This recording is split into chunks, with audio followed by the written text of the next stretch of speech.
Hey, how's everybody doing today?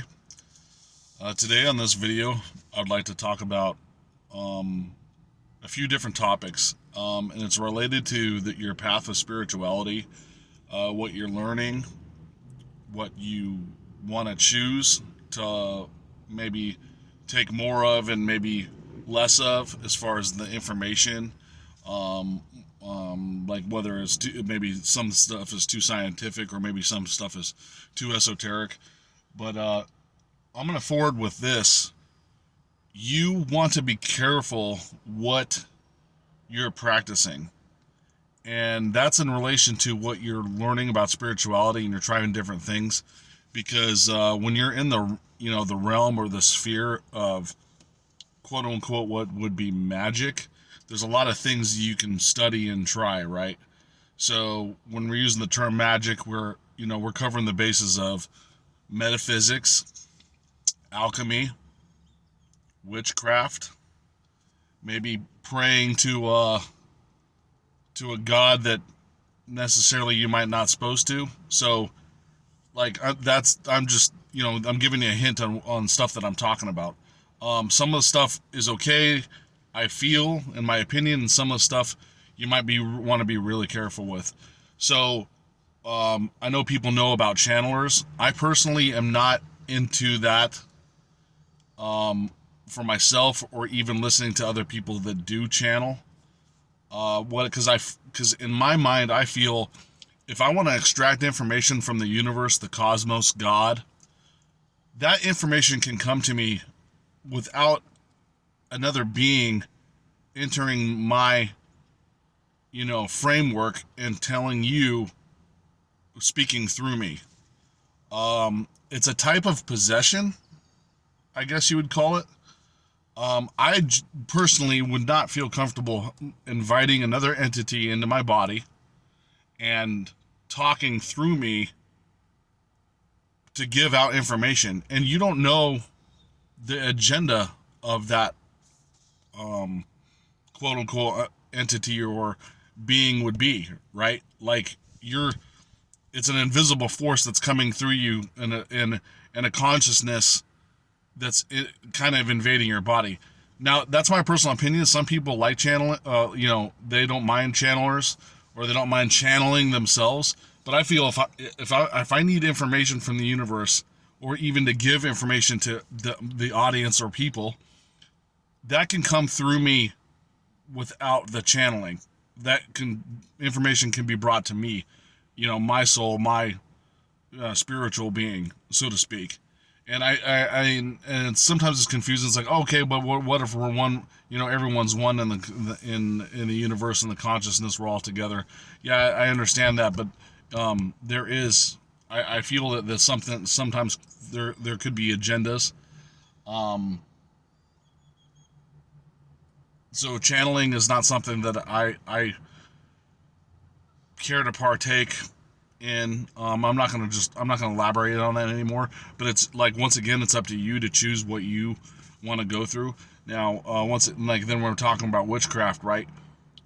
From what I understand of it, or what people talk about it, there's good and bad, just like there's anything. Now, if you're trying to like conjure up elements and stuff like that, I'm sure there's a safe way to do it, but you'd have to be a very knowledgeable person in order to know what you're doing. Like, don't tamper with stuff that you don't understand. So there's channeling, alchemy. Alchemy is just an old term, and the old translation just means magic. But some people relate it to like doing like some sort of chemistry thing and then doing a séance or whatever. I'm sure there's a lot of different ways that's just that's just metaphysical practices. So alchemy is essentially just magic. But if you're involving like chemicals and stuff in making potions or whatever, that would be called alchemy, I guess. But that's something else that I'm not into, is like making a potion using certain chemicals. Now I'm sure if you put certain chemicals together, it reacts a certain way in somebody's body. Like we take vitamins and herbs and stuff like that already. So maybe it's just like a bottle of different type of herbs that'll heal you. But so I'm just saying, be aware of that. Also, so what else would I like to talk about it with? So tarot reading. That's not necessarily witchcraft. Tarot. The old metaphysicians used to use these cards to. I think it would be a form of channeling, or maybe through your intuition to lay out a cards and shuffle them a certain way, and it presents information for you to give you clues about stuff. Um, I'm on the fence about it. I've seen it before. I've studied it. I studied how to do it, but I really didn't feel comfortable doing it. Trying to do tarot. I and it was early in my metaphysical development, so maybe now I'd be different. But once again, that channeling stuff is not really something that they hold on to. And I do watch some metaphysics people or spiritual people do tarot online, and I think with this, once again, we're going back to, you want to, if you're gonna ask somebody to do tarot, you need to know that they're authentic. You need to feel that they're okay doing tarot with you, and there's not an agenda happening, right? That person's intention is to only do good in your life. That would be a good tarot reader, right? They are completely neutral and they want to help you, like with their heart. That, to me, would be okay. So then, talking about astrology, that could be in the realm of like the weird esoteric, right? Astrology, I kind of believe in it. The cosmos is numerology, and how the cosmos affects like energy and your birth sign and stuff could like put you kind of down on a certain path or give you a certain personality. I do believe in that a little bit, because I talked about that in the previous video. So we covered astrology. Then there's also sorry, bear with me for a second here. I just forgot what it was. Astrology. Yeah, I'll probably remember in a second. But these are so you're kind of getting the gist of where I'm leading to. There's all these different types of stuff for spirituality. You want to be careful who and what it is that you're learning and how you're applying it and who you're associating with. That also reminds me, so there might be a group of people that invite you to a certain, like you run into a group of people and say, hey, we're kind of into the same thing as you are, and we invite you to our group or whatever. And this happened to me a lot when I was younger. When young, not just age, but like younger in my spiritual development. You get there and then they're preaching stuff, right? And then you might have seen like a concept or something you don't necessarily agree with, and then you question it and say, hey, I think such and such. Let's pretend I'm talking about channeling. I don't feel like, we have to channel some being into our body to give us information. I think we just distract it from the universe, and all of a sudden, automatically, you are now the enemy. They're like, oh, you don't know what you're talking about, this and that. This is what we're here for, and if you're not part of it, they're immediately on the defensive. And that's, that person, that those individuals have an agenda, especially, and I wanted to talk about this as well. So later down the road, I might give a couple, I'm interested in giving a couple seminars, like a day or a half day seminar on the information that I know and speak about it in front of audience. I think that'd be interesting. I don't want to do that all the time. I'm not really into coaching because I'm not a coaching type. I can give you information, like if you're talking to me one-on-one, I can definitely give you information like I am on the camera. But I'm just not like a coach where I wake up and like try to motivate you to do certain things. I'm not a motivator type mentality. But I wouldn't mind doing like a seminar to give out information and definitely have a question and answer system.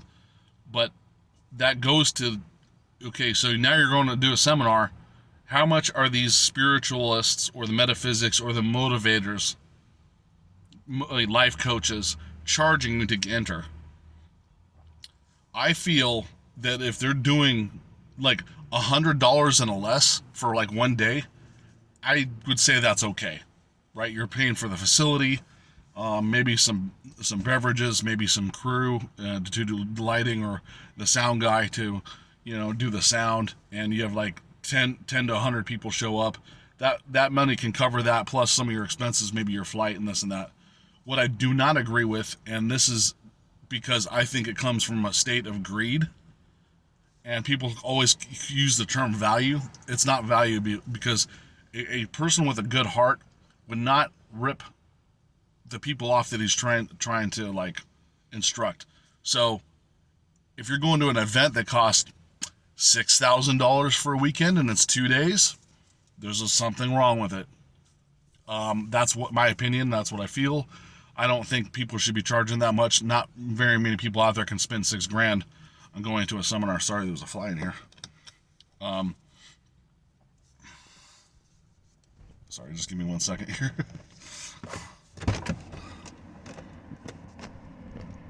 I don't feel that's right.